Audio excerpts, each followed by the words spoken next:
Hello everyone, it's Lindsay and I have another process video using some of the new Sonshine Stamp Co stamps. These are from the newest release. This is Seaside and You Are Loved, both favorites of mine. I have so many ideas for these, but I wanted to create a really fun greeting card using that mermaid. So I have a panel here. It's cut down to 4 inches by 5 1/4, so slightly smaller than a standard card. And I created this scale stencil using my Silhouette Cameo cutting machine, but I'm going to link an Etsy store down below that sells a similar stencil for you guys. And I'm going to be using some Texture Luxe from Faber-Castell. And I'm going to color it with one of these new gelatos. These are the iridescent gelatos. This is the Nebula color, but I think Satellite would be great for this also. These are kind of like a duochrome. They are like a solid color and then have a different color shimmer to them. Now, unfortunately, the shimmer isn't noticeable once you've mixed it with a product like this Texture Luxe, and so this is kind of just experimenting. It worked okay. The Texture Luxe has kind of a pearlescent finish to it, and this is an aqua colored gelato, and it had a purple shimmer to it, but you can't see the purple once you mix it, but that's okay. It's fine. You want to make sure that you mix that very, very well in with the Texture Luxe. You don't want any chunks. And then I'm going to tape this stencil down to kind of the left third of this card panel. And the trick to getting a good impression with this is to adhere that stencil down nice and flat to this card panel. So I'm using some washi tape to stick it down really flat. I still don't get perfect. There's still some oozing underneath the stencil. And I think that's just the nature of this Texture Luxe. It's a little bit creamier and thinner consistency than like a texture paste. And so it wants to ooze under that stencil. But that's okay. It's handmade. That happens. So I'm just going to stick that down, and using a palette knife, I'm going to pick up a little bit of this mixture here and spread it over the stencil. And I'm keeping this nice and thin. I'm trying not to overwork it because that's when you start to get it seeping underneath the stencil. You just want to be light-handed, real quick. Don't fuss with it too much. And then I'm just going to scrape over the top to get any excess off. Now you could probably save this mixture in a little container if you wanted to, but I'm gonna toss it. I have plenty of that Texture Luxe. Now I'm gonna set that aside and let it dry naturally while I work on some other elements to this card. So I went ahead and pulled out the cute little mermaid and the crab from the stamp set, and I'm going to be stamping with some VersaFine Onyx Black ink. I'm going to be doing some watercoloring, so I want a permanent ink. I'm going to ink that up. Now, I discovered throughout making this card that I had cleaned these stamps because I had been playing with them already with a baby wipe that was very fuzzy, and it left some fuzz on the stamps, and so I wasn't getting clear impressions, and I just left it. It is what it is, but I've since gone and picked up some different baby wipes that don't leave fuzz on my stamps. I'm going to be using the back side of the stamp packaging for my palette, and I'll be squishing out some different distress inks to watercolor with. So I am using Candied Apple, Picked Raspberry, Scattered Straw, Wilted Violet. This is going to be Tattered Rose, and then some Cracked Pistachio. And so I'm going to be using these like watercolors. I like that these are a very intense color, and I don't have to use a lot of water with them to pick up the pigment.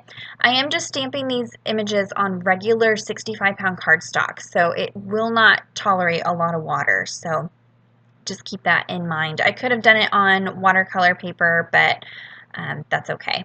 So I'll just go ahead and start filling these images in. I am using an aqua brush, but I am not using very much water at all. I really am just picking up pigment straight from that palette and then applying it to the cardstock. And this is a pretty detailed little image, so I'm not too concerned about shading. Nothing fancy, just adding those colors in. You'll see I'm kind of mimicking a popular Disney princess in how I'm coloring that mermaid, but you could color it however you like.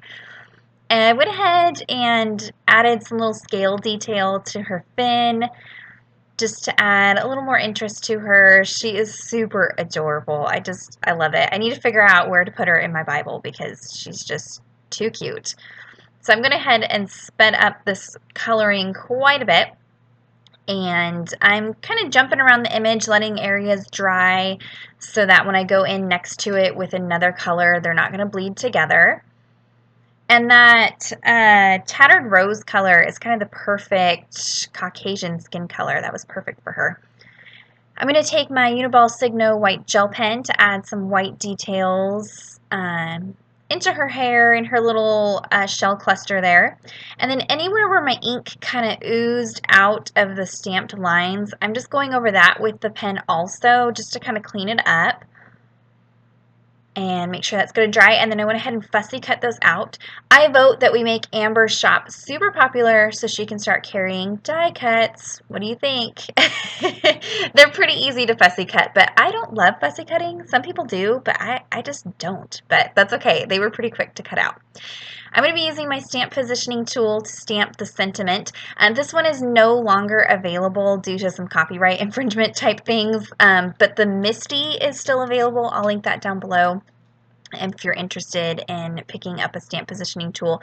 And this transparency grid I printed from the Misty website, so I'll link that down below for you. That just helps me line up the sentiments.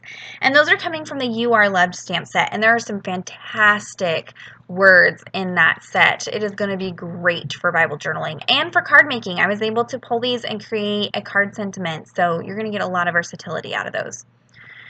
And I'm going to, again, use the VersaFine Onyx Black ink. This ink gives a very clean, crisp impression when you don't have baby white fuzz on your stamps. But typically it's a really good impression, very intense black, and it's permanent once it's dry. So with that stamp positioning tool, you can see I was able to ink it up and stamp it twice to get a really good dark impression. Now, this word loved has some empty spaces. So I'm going to go ahead and fill those in using some of that Wilted Violet Distress ink. And that's just to tie in some more of the purple that I had included in the Mermaid. So I'm just going to be pulling out some of those colors and adding a little more detail over here to this empty space. And I just smushed that out on my stamp block and use that as a palette. And so now I'm going to go ahead and adhere this panel down to a side folding 4 1/4 by 5 1/2 standard card base, and that's 110 pound cardstock that I'm using. And so you'll see when I adhere this, you get a little bit of a white border since I had trimmed that panel down a little bit. And there was some warping as things had dried with that paste, and so I just made sure to use plenty of that tape runner. Now I'm going to be using some foam tape to pop up the mermaid on my card front. I'm going to be adhering her a little bit over where that scale detail is, and since there is texture, I want to make sure there's plenty of adhesive on there so she sticks really well. And even with just a little bit of this foam tape, I can still send this through the mail, no problem. She's not too bulky, so this will probably be going to one of my Happy Mail recipients for the 30-day Happy Mail challenge that Shauna Noel has going on over on the Illustrative Faith. I'll link that down below if you're interested in that. It's kind of a neat little project she has us doing this month. So go ahead and pull off all the backers and stick her down on there. And she's just super cute. And then same thing for that little crab. I'm going to pop him up as well down here at the bottom underneath the sentiment. And I'm not quite done. I'm going to add a few little more details. I have some sequins and things from my stash. I think these are just stuff that I picked up at Walmart, nothing fancy. I don't do a lot of card making, so I don't have a whole selection of tidbits like this, but I'm going to use up what I have. I'm going to lay those down where I think they'll be best on there, and then I have some Ranger Multimedia Matte glue, and then this little pick-me-up stick. It came with my silhouette machine, but it's great for picking up little pieces, little die cuts, little sequins. So I'm going to pick it up, and then I can apply some glue and then stick that sequin down. So I'm going to go ahead and do that for all little tidbits that I'm adding on there. And then I'm also going to add some Ranger glossy accents to the little crab eyes, and that really just was a perfect touch for him. It made it super cute. And then I'll add some of that to the mermaid, but first I'm going to add a little bit of my clear Wink of Stella glitter pen to her fin and some of her shells, just to make her a little more magical. Add some more glitter.